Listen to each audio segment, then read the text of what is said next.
That's, and I think we could jump into this because we can kind of go down a rabbit hole with this, but like people gone for 5 years, like how bad does this fuck everything in the world? Well, apparently it did really badly because there's people that are like, we want it back to the old ways. And we're like, oh, hey, boomer, chill out.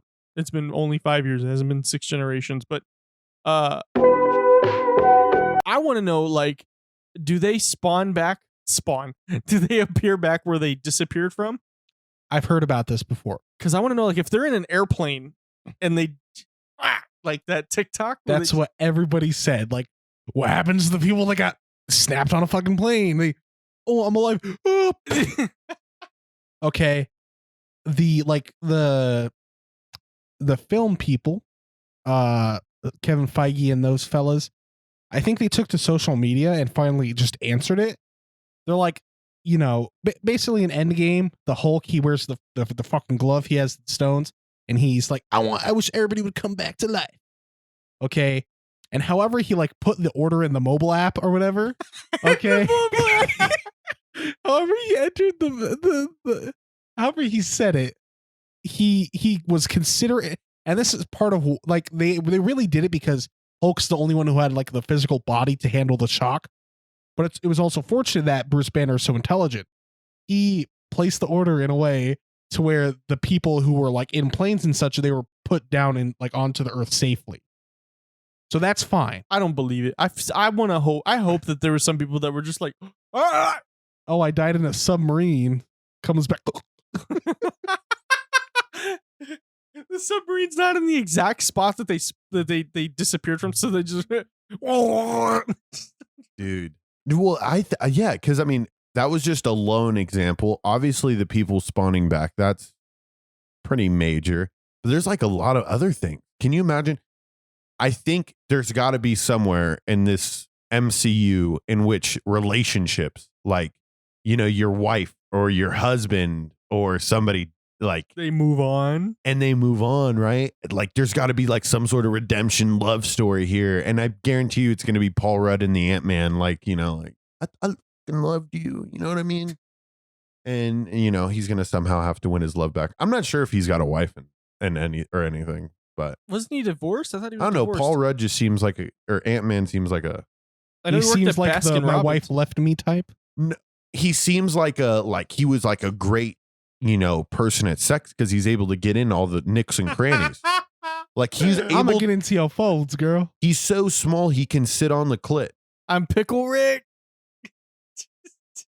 Like, I mean, but okay, don't you guys see that coming though? Or do like, you think he just like sprints like in place on it?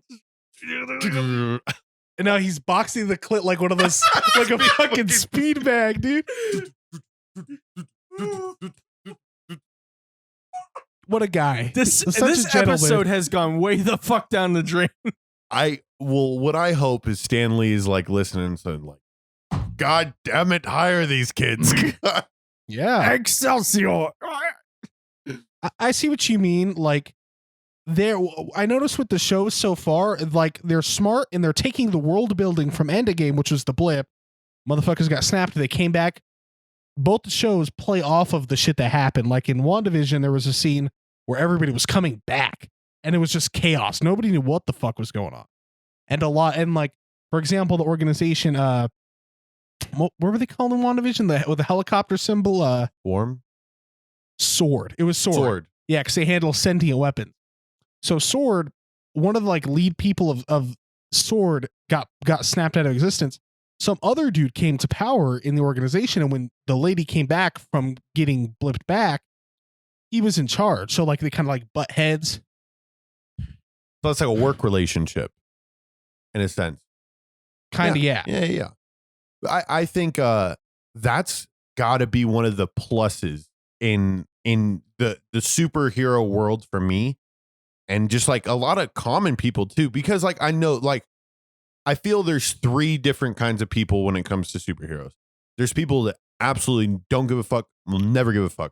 Then there's people like me that are like, man, this is dope, but like the story is pretty in depth and I kind of lost it a couple times, but I like it. And then you got people that are like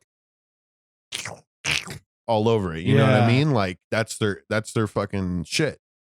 Christian's that person. You and I are the second person. Yes, I feel. Well, you forgot the fourth one. Then there's the guys who are like super intellectual, and they're like, Martin Scorsese said Marvel isn't real. It's not a real movie. I feel like those play into the first person he was saying though. Oh no, there's a difference between not giving fuck and being like a nerd. Yeah, that wasn't the person I was referring to. The person I was referring to is very like sports people. Like I don't have time for fiction, man. I'm a non-fiction kind of guy. Imagine believing in the Bible, bro. That's me though. If I was around in the Crusades, I just would have told them to apply the scientific method, and they'd all drop their swords because gravity. Oh my god, there's no way that's been said in a podcast before. That exact same line from the both of you. We'll find it. That'll be part of the best of.